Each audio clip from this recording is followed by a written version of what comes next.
Yo, Chilling. You caught those games last night? yes, the Lakers finally did what they were supposed to do. I think they took a piece of the Knicks script from the previous night, where Yes, it's like, yes. yo, you play that defense. That is incredible. What the Knicks did to the Hawks was like, Yeah. and I'm prefacing saying like what the Knicks did to the Hawks, Yeah. because it wasn't like the Hawks gave up and like what the Knicks did. It really felt like they got tired of hearing people question. Yeah. Because a week ago they was talking about firing the coach. Yes, yes. Yeah, only New York City, man, where they be like, yo, we getting rid of the coach, we trading everybody. And it was for real. Like it was nuts. Now I'm not even in New York. And when I was hearing, I was like, yo, it was 2 games. They lost by 1 point. Yo, we clearing house. All right, y'all. I would like to start with a simple thank you. Thank you for inviting us into your space to share these moments. No doubt. I don't know if you're new, if you've been rocking with us for years, or I should say for episodes, or for a while. But we thank you.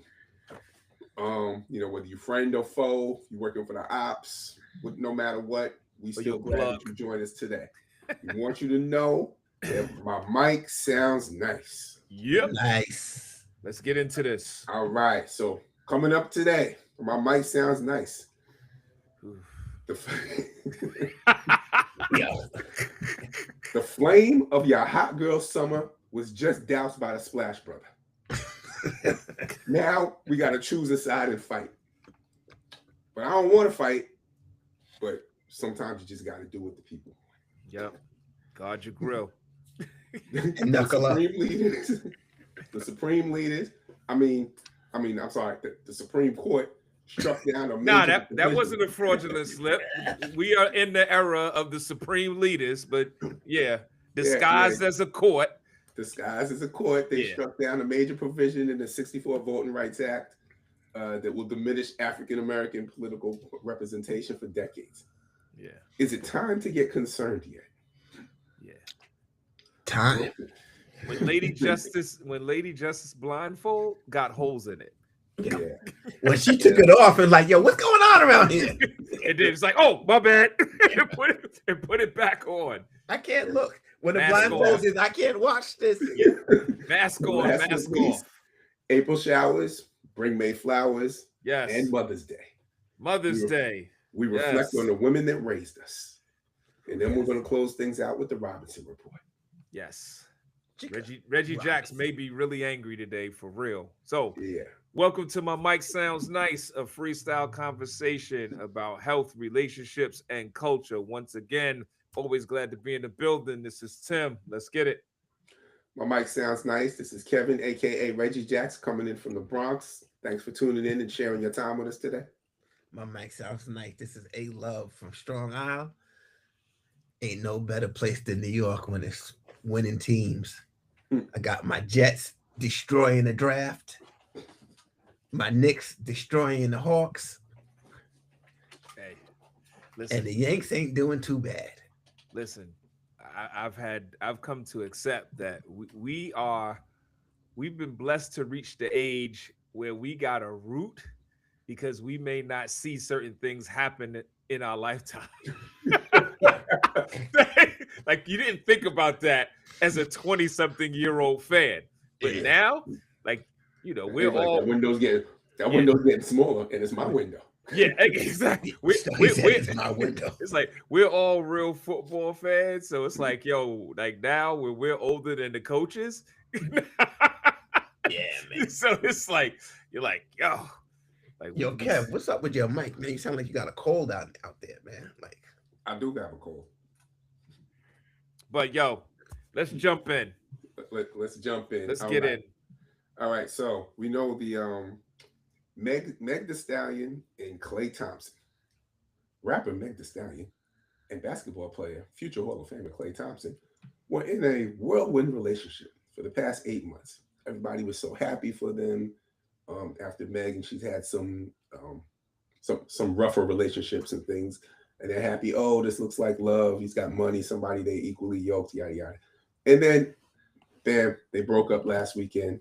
In the past, well, the breakup was Publicly broke announced. up.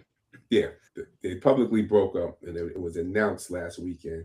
Alleged cheating and infidelity, and everybody chose sides and got super concerned, and the internet kind of went crazy.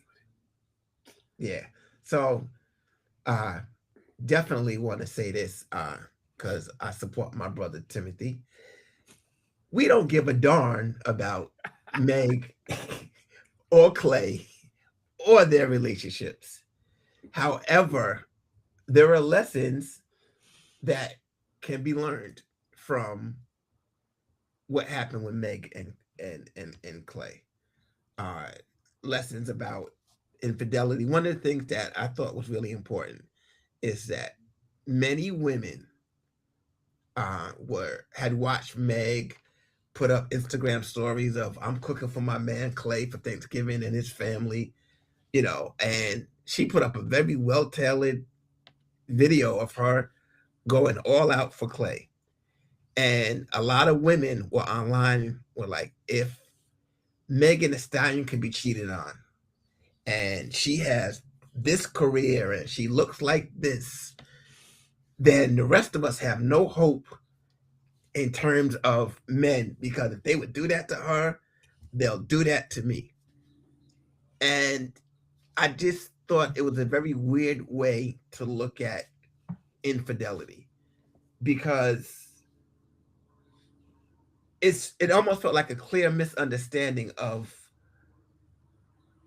why infidelity occurs when it's on the men's side, because it isn't about those things that seem to be put up front, like, oh, she's a superstar, oh, she looks like this. um those aren't the reasons for infidelity, I don't think, for anyone, and definitely for immature, and I'm not speaking of Clay, but in general sense, immature young men in their late teens and early 20s. That infidelity is often not about any of those things. But So in that framework, Tim, what say you? well, now, as you were speaking, we've been there in the sense of, I think, putting on, and I don't know if it's part of an insecurity, part of a celebration of celebrity complex, because we didn't have the internet to amplify, but and Reggie Jackson, correct me if I'm wrong, we all felt similarly with David Justice and Holly Berry. Yes, that's fair. That's That fair. it was like, yo, to Holly Berry? Oh Yeah. my goodness. Yes, that's fair. That's fair. And not too long ago, the with Nia Long and the coach. I just so yeah. Eric Benet, all of that. Yeah. Eric Benet, like, I mean, and Jay even said it, like yeah. not Eric Benet. I mean, so I think that's fair. That's fair. This one, because of social media, we got in closer than it in the past, but I think it's been that feeling of like, oh man, I would never cheat if I was with X. Yeah. And this is us saying this as men. Yeah. Although men wouldn't preface it saying, real quick, I don't mean to interrupt you. Yeah. We wouldn't say, oh, there's no hope for me, if you know what I'm saying. Like we wouldn't internalize. No, and that's what I'm saying. I think that piece, now that I mean, hey, it's May, it's Mental Health Awareness Month. The internalization of that, and also I would say with Clay and Meg, they're a little bit older, than the early 20s that you were speaking about, and so I feel the landscape where women feel is a healthy monogamous relationship in my future anyway becomes a little more fleeting. It'd be interesting to like the general age of the people who were making those comments. And the last thing I'll say on this, it kept go, is I was having a conversation with my son who is turning 27 this year, and I was telling him, and he's in a committed relationship, and I was like, yo, between 28 and 30, 31, like the majority of Lu-Fi got married, like like as a crew. That doesn't happen to the extent in such a compressed time seemingly now.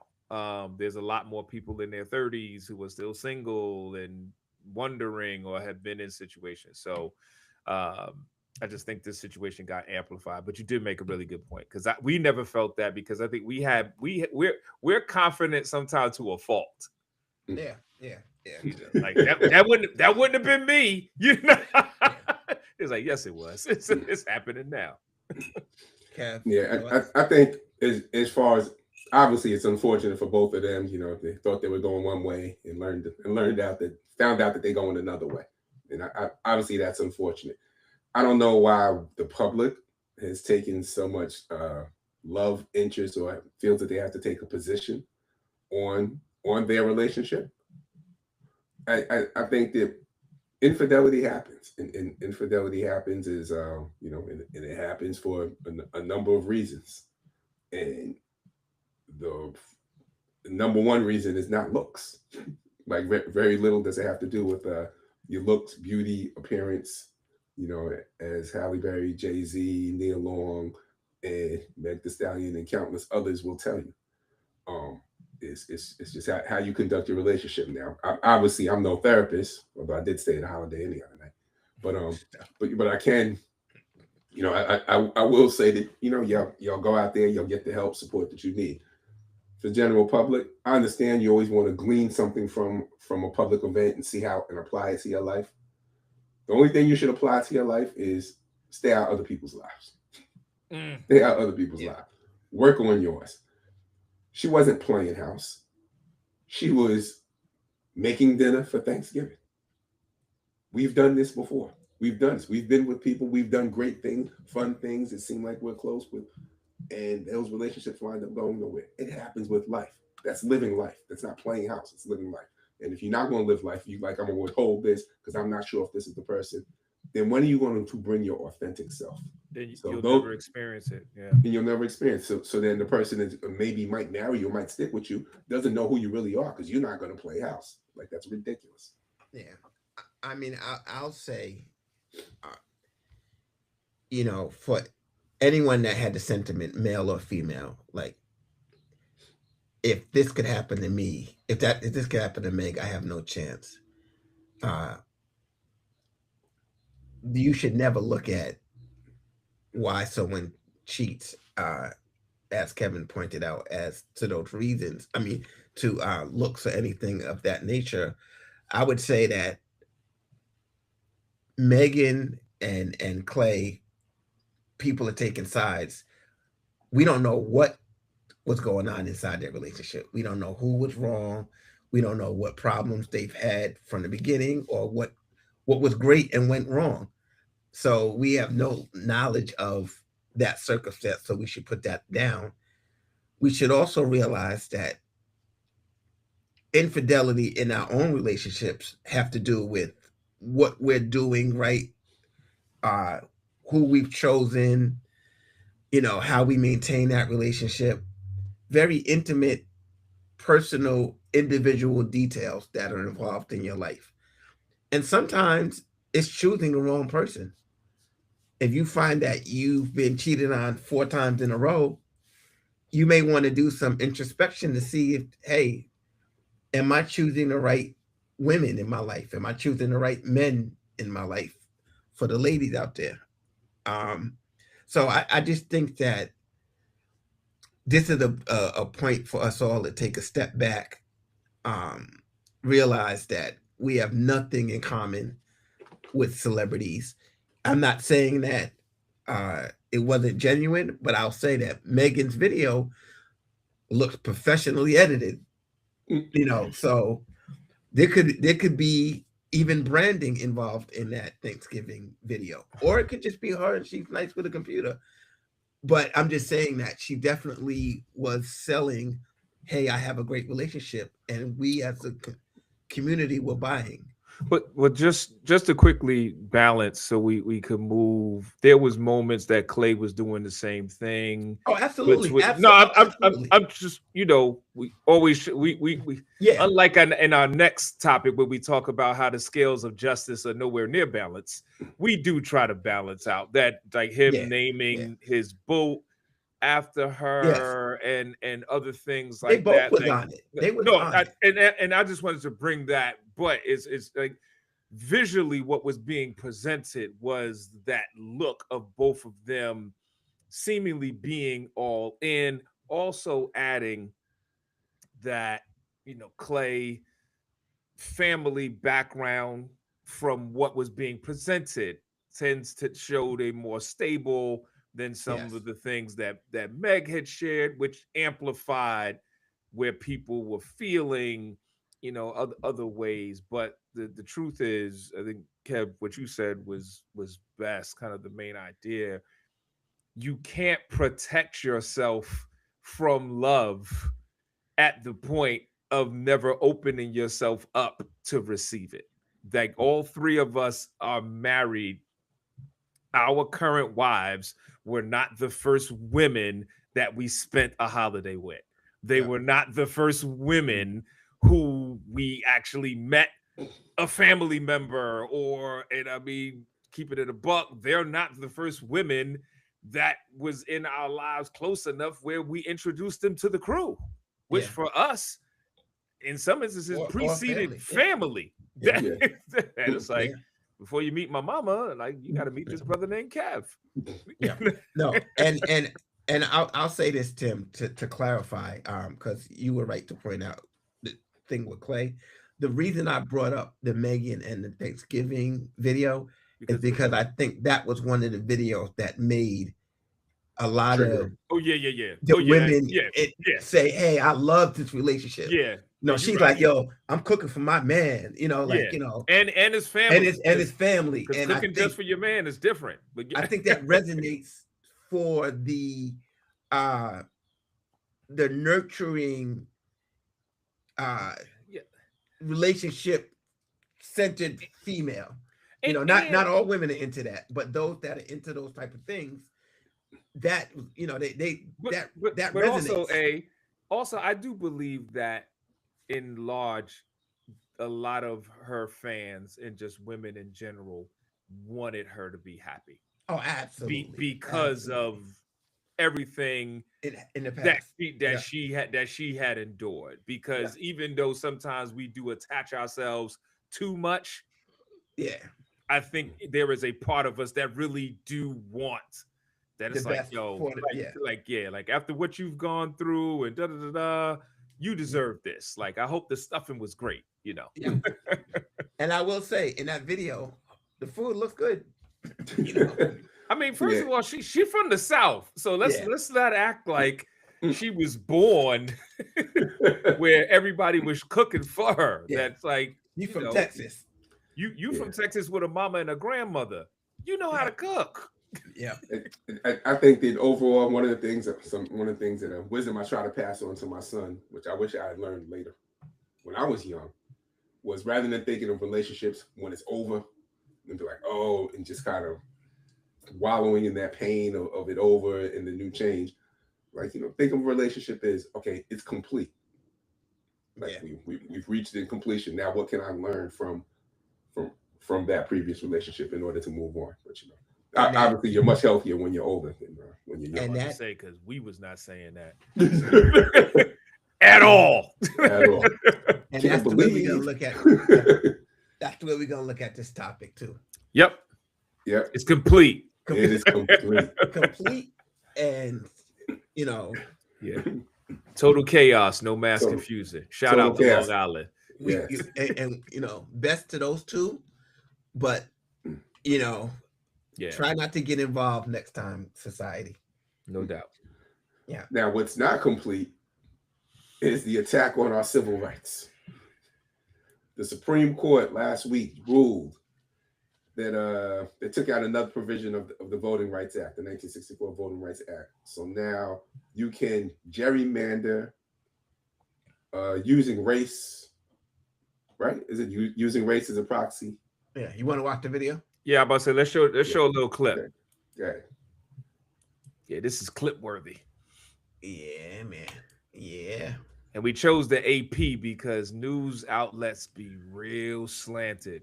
The Supreme Court has struck down Louisiana's second majority black congressional district in a decision that could open the door for Republican-led states to eliminate black and Latino electoral districts that tend to favor Democrats. The decision was an about-face for the court, which less than 3 years ago reached a different outcome in a similar case from Alabama.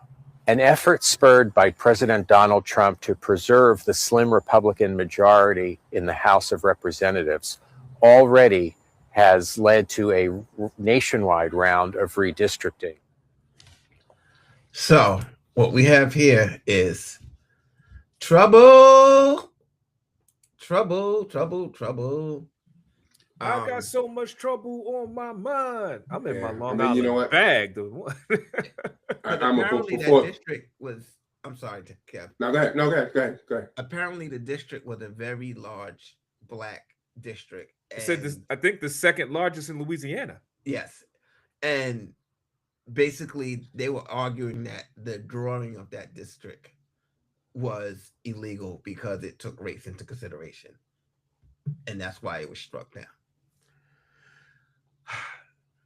It clearly seems, fellas, that the voting race was taken into consideration because that was the law that they had to be. Yeah, but I'm saying that Supreme Court struck it down because that was the origin of its creation. So, fellas, like an onion or an orange, the Voting Rights Act has been getting peeled back little by little. The Republican Party seems intent on attacking voting anywhere, any way they can nationwide. Kevin, how concerned are you on a scale of 1 to 10? And why? It's a 12, it's a 20, it's over. It's over. Right now, all you have left is the conscience, the good conscience of good people. Wow. And I watch the news every day, and there's not enough of them. There's not enough of them to save us. Look, they can. The last time when they stripped down part of the rules when Obama was in office, within the next month, states started redistricting. States started redistricting once the last time that they took out a provision of the Voting Rights Act. This time, you got states already starting to redistrict. You got other states that are like trying to cancel their vote. They're in the process of voting, and they want to make change because they want to redistrict.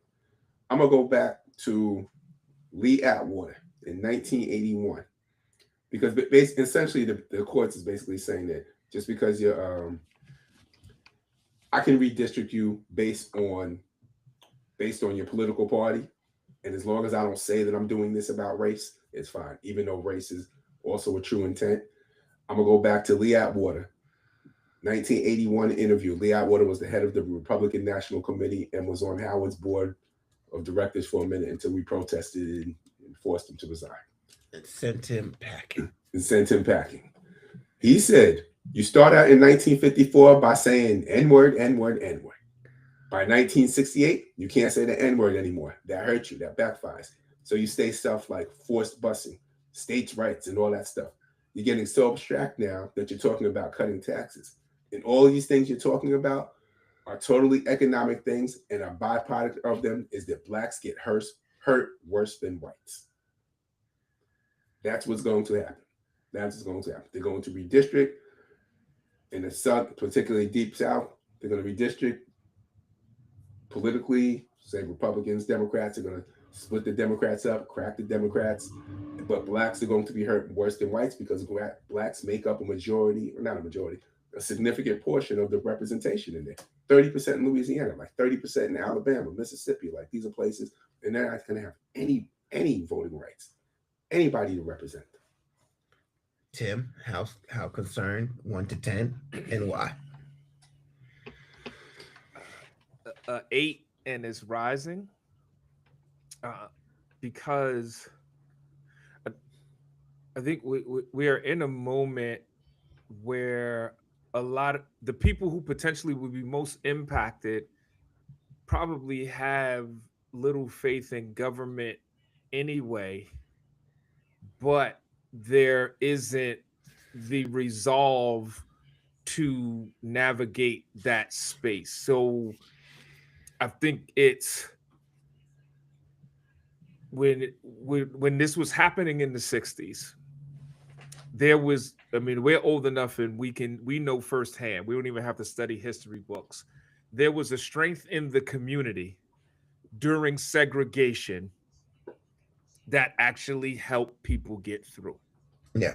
And I'm not gonna get on a soapbox and say integration was wrong, this, that. I would never, even if I felt that in my bones, I would not say that to give any inkling to anybody who did something with the good intent to advance us. Yes. And 60 years later, it didn't become what they thought it would be when they was paying that sacrifice. That's not on them.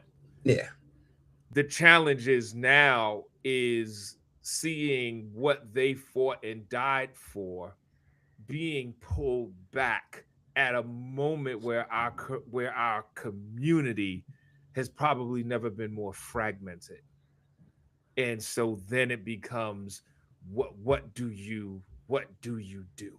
Because now I think it's even more challenging to even explain, to get people to understand how we're being hoodwinked, how we're being had, because we are so disjointed that we don't care about some of the things that we should be caring about. Yeah. And so for me, I would say I'm 11 out of 10. And it's funny because we call this the information age. And it's actually an age where we get very little information at all. And the Voting Rights Act, responding to what Tim said, most people in that community that will be most affected by it probably couldn't even tell you what the Voting Rights Act is. So who you have responding to this and being upset about it are the community that fought for it. They're all 70 and 80 years old. They're the ones saying, hey, look what's going on. So you have a community that's going to be hugely affected by it. They don't understand what has actually occurred and how it will impact them. And then they're the community that's needed to roll up their sleeves and fight and get in the trenches and correct this. My only glimmer of hope is that ultimately, I think the Republicans are fighting a losing battle. They're fighting a numbers game, and the people, the numbers in this country are trending a certain way. And they, as a smaller party, realize this. And without all of the gerrymandering that they've done, Congress will look very differently. So I do think that in time, the Republicans are going to have to change their ways to appeal to people. But right now, they're willing to rig the game as much as possible. And sadly, most people are sitting by watching them do it. One thing I will say is I would be remiss if I don't mention all these fools, all these charlatans, all these people out here that was telling me that no matter who you vote for, it doesn't matter. They're both the same. All these people that were concerned about Hillary Clinton's emails, all these people that were talking about Kamala Harris and all of these other things. These are the things. These are the choices and decisions that you make that put the government in charge and give them the ability to put these Supreme Court justices on the court to make these decisions. Those decisions that you made 10 years ago, decided you didn't want to vote. And, those that decided not to vote in the 2024, that's going to have an impact now. Those that decided they don't want to vote. And I'm sick and tired. I'm sick, so sick and tired of, I turn on YouTube, social media, and all these people talk about it. They're both the same. They're both the same. No, I'm not doing harm reduction voting. If there are two bad apples, I'm just not going to vote. No, you know what? You don't live in that world. And there are people like Susan Sarandon, certain stars and things that go out there and they say, oh, because it doesn't make a difference who's in charge. When you're wealthy, it doesn't make a difference. I would say that's a point of privilege. Yeah, That is a combination of a point of privilege or supreme ignorance. Yeah. yeah, Which, No, yeah. I'm Excellent points. yeah. I think that we need to Kevin's point, realize that the midterms are coming up, and they are going to put out some more talking points in the fall for you to be hoodwinked over and for you to get concerned about. And it'll be some abstract nonsense. And it'll be designed to get you to not want to vote your interests. It's coming. They do it every election cycle. This time it'll be a little different because we're voting for a lot of individual races, but you can bet your bottom dollar it's going to occur. And in 2 years after that, it'll occur again in the presidential election. And they'll get you riled up about something you don't need to be riled up about. As we transition, because Yep. this could be multiple shows in and of itself. What you were saying earlier, about this being the information. This is the information age, but there's so much misinformation, and I believe that we are being indoctrinated with newsreel headline thinking. That if it's no longer in the news, we don't pay attention to it. And I feel like this current government from the top, living here in DC, uses it as a weapon. And so, okay, what happened at the White House Correspondents' Dinner? That then becomes the big headline. So everybody's focusing on there, but gas is going up day by day. And then you're not paying attention to, well, the 60-day counter. And by now, if you're at war, you're supposed to come back, you're supposed to come to conquer. Like, so these types of things. But because now the headline shifted, your focus shifts. And so it's like we're being trained to literally process life altering information like an Instagram clip, Yeah. as opposed to understanding this is something that is really important. So let's study gerrymandering. Let's study because the information is there. Yeah. But Yep. we have to then, it's almost like we got to retrain and come up with an algorithm for our mind, our heart, and our soul that really has our best interests at heart and connect with other people who may know more than us so that we really can learn together. Yeah, because we are, and this is the last point, we have gotten where we can only hear one headline at a time. And then we accept that. Whereas 20 years ago, we could digest the news and hear 3 or 4 stories and they would all get attention. But to Tim's point, in the microwave era of thinking, usually one headline dominates the news, dominates the people's concerns. And I just paid $74 to go fill up my gas tank on a Honda Accord a week ago. And that's before the latest rise in recent prices. spike. Yeah. Wow. Well, you know what? This is still $3 on the MTA though. Yeah. Yeah. Well, here's the thing, the perfect way to segue, because for us, we're talking about the Voting Rights Act and different things of that nature. For us, honoring our mothers, like our mothers were born in various eras that paved the way. I could say, you know, my mother was born in Jim Crow in Suffolk, Virginia. So, you know, there's probably things she witnessed that she decided not to share that I am learning about. So let's it's May. April showers bring May flowers. Give the flowers to your mother. Yes, yes. Kev, Yeah, so this was you know, so important to you. Yeah, this was important. You brought this up. yeah, So yeah. I brought, you know, it's May, just thinking about Mother's Day, things coming up. You know, obviously my wife, my mom, who's passed. I guess now going on 11 years or so. But you know, it's important. You know, I love me some me, and my mother was very consequential in bringing me to this point. And what really brought me here is I was looking at an article the other day, and it talked about how what are these Gen Z parents, how millennial parents, how they're spending so much time, like how fathering and parenting, and they're applauding, they're patting themselves on the backs for the great job they did with it. And they talked about how they're spending like maybe 85 minutes a day with their kids.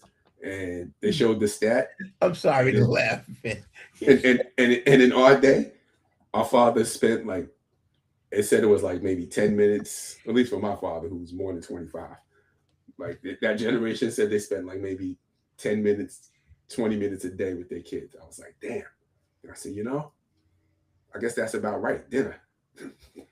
Yeah. And but the reverse is like, yo, all the things that my mom, I spent all the time. My mom really reared me, really did poured everything into me.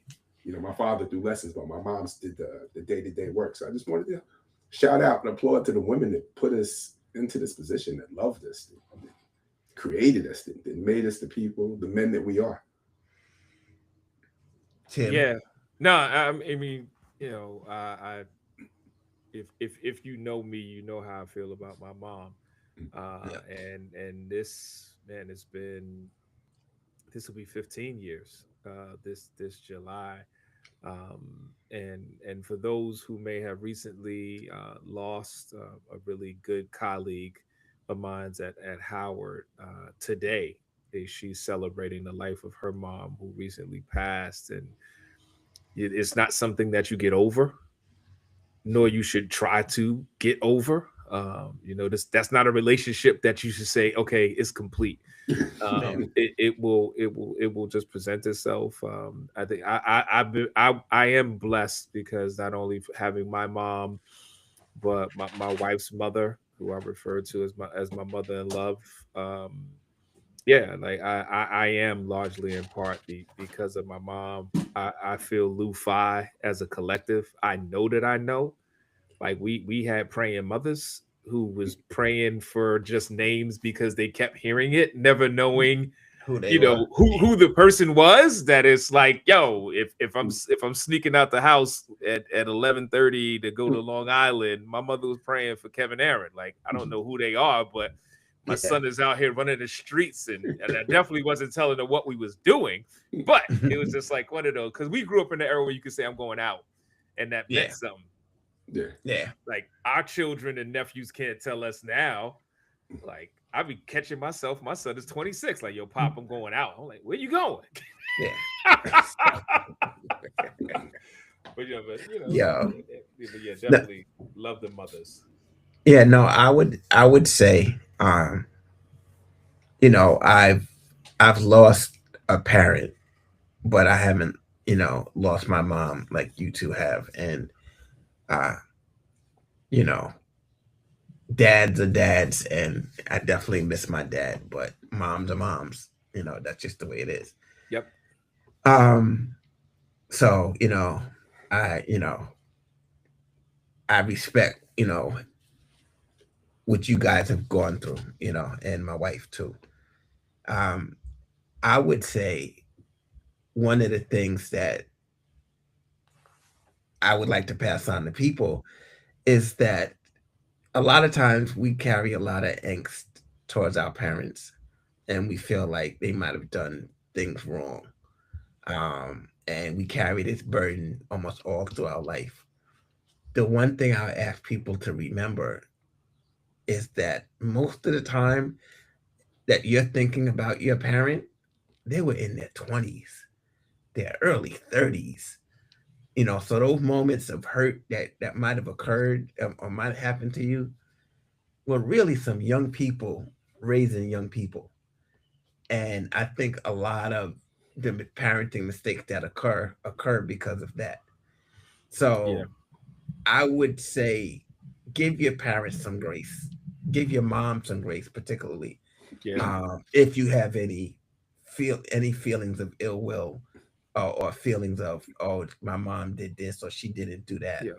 And and I mean, we're blessed to be at the stage to be able to reflect.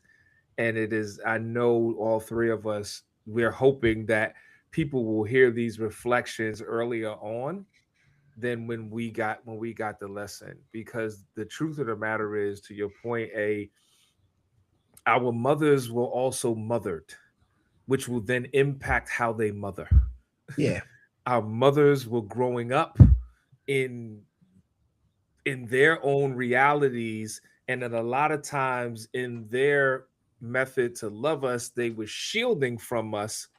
And so we get to sometimes develop angst and oughts against them, not understanding everything until we get older, and we have young people in our own lives in different ways, or we have spouses and other things. I don't think there's a job that is probably more challenging on a consistent level than parenting, and in particular, being a mother. And I think that all children, fail to see the humanity in their parents. There's Because you don't see no, it, because you don't see them as people. We yeah, don't. they're not, they are sadly someone to service you. And Yeah. that's the only way. They can't imagine you having a sex life. If you kiss your spouse, they go ill. Like, Yeah. how do you think you got here?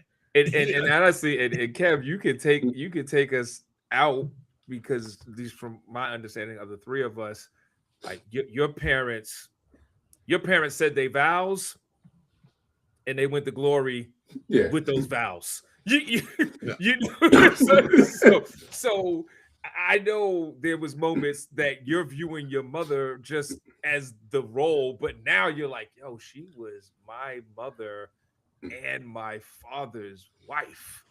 Yeah. Yeah. At the same time. Yeah. And her own person. Let me not leave that out. And With her her own own career. person. With her own career. Yeah. Right. So my mom, born in 29, master's degree, graduated, started college at 16, had a master's degree by like 1952 or whatever. Boom, off to the races with her life. After passing, she never smoked or drank when I saw.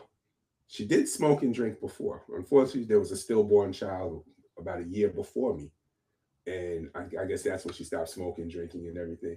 So I come across old pictures of her at the club with my pops drinking, like a bar lounge type spots with like the long cigarette with the cigarette holder type stuff. The cigarellos, that's what he used to call them. Yeah, right. All of that stuff. And I used to look at like, wow. But it's I never looked at her as a full person like that. It was just my mother. But one of the things, Ed, that you talked about, I was a parent in 19, single father by I guess 21 or so, right? I made so many mistakes. I did so many right. I know nothing, and I was educated. And I had good parents. It's a struggle. It is a struggle. And now, particularly today, when there's so much social media, which will tell you what's the right thing and the wrong thing to do, and everything conflicts, and there's no real scientific studies behind some of the things. So it's difficult. But I just want to shout out like moms. Love my mom. My mom helped create us, helped pour so much humanity into me, and helped make me the person I am. My father, poured some other stuff into me. He helped make me man. Yeah. I love my dad too, but they were definitely opposite. We'll holler at them in June. Yeah. But but moms, thank you, moms. Yeah. You see them as human beings, man. Yeah. Complete full human beings. Yeah, that their total existence is not to serve us. And and sometimes it might not be the mother. It could be your grandmother, it could be your aunt, it could be other women. But support those women that helped raise you. Like they really care. It's a tremendous amount of effort and work that they put into you. Without a doubt, man. So let's do this Robinson report. On this. All right, Robinson report. We're about to talk about those things that are giving you life or making you mad. Sugar. All right, I'll go first. I won't get too bad. Just so y'all know, this is how I'm feeling today, right? This is my Juneteenth actively black sweatshirt because I'm angry. I feel like they put us back in slavery with that ruling. It's a slow walk, but we get it there. Y'all better act right. All right. This is why I'm mad. Top 10% of Americans own 93% of the stock market. The top 10% of America owns 93% of the stock market. Trump, all these officials, they always talk about, the stock market is 40,000, 50,000, where it is. You know what? That impacts only the top 10% of America. So, the rest of y'all, let them eat cake. So you got to look at it in a different way. 10% of Americans own the majority of the companies that are on the market. So they own the corporations by and large. That 10%. And that 10% is not the ones that the Supreme Court decision was directly impacting in the negative. Yeah. So I will go next. My wife's birthday was Tuesday, April 28th. Happy big up birthday again, honey. Last Sunday, I took her to see Proof, a play with Don Cheadle. Fellas, I'm gonna need your help. Maybe you can help me say her name. Young lady Ayo Edabiri. Oh, from The Bear? Yes, from The Bear. Is that how you say your name? I think so. Edebiri. I don't want to. Young sister carried the play. The play was really her. But shout out to a revival of a play that was a predominantly all white play, and now it's being done with a pro black radical mix. No, a black cast until they take that to the Supreme Court. That's legal next. Yeah, but no, it was definitely good. Don was great. She was great. If you're in New York and you got a chance to see Proof, it's worth the money. It ain't cheap though, because Broadway ain't cheap. So that is my suggestion and the thing that I enjoyed this last week. So for me, my Robinson report, shout out to N.O. Sci High. It's a high school in New Orleans. And also shout out to We Do It for the Culture. We had what is called a school cipher summit that was featuring the artist Larizi, who is a 22-year-old from New Orleans. He's a graduate class of 22 from N.O. Sci High. And so we worked with him, went back to the school yesterday. Nice. So he was just talking to the senior class, showing them love. We ciphered together. But honestly, I was a fan of his music. And there's very few people that I've experienced where I'm a fan of their art. And then when I meet them, I become even more a fan of their art because I'm a greater fan of their person. Oh, wow. And for this young man, like he is truly a breath of fresh air. So shout out to Larizi. His newest project is coming out July 7th. So that's a pre-birthday present for your boy. So, yep. Okay. I'm on it. I will check him out. That's cool. Great, so another one, y'all. Happy Mother's Day to all of the mothers in Lu-Fi and beyond and throughout my Mike Sounds Nice community. This is Tim. Until next time, my Mike Sounds Nice. This is Kev, aka Reggie Jacks. My Mike Sounds Nice. My Mike Sounds Nice. This is A Love, Aaron Lloyd from the island saying, my Mike Sounds Nice. Peace to you all. See you in a couple of weeks. Yo, as we jump off, salute to Reggie Jacks, aka Kev, A Love, aka Aaron Lloyd. They'll be able to come back with a report for the 5-borough bike ride. Like, yes, yo, once again, they number got 30, whatever. They got pain meds and ointments and bike racks. They gonna do the thing, represent the crew. Yo, have an amazing ride. Yeah. From what they say, there's no way to see the city. Next time. There's no way to see the city than seeing the city on a bike. So peace. No doubt. True. Peace.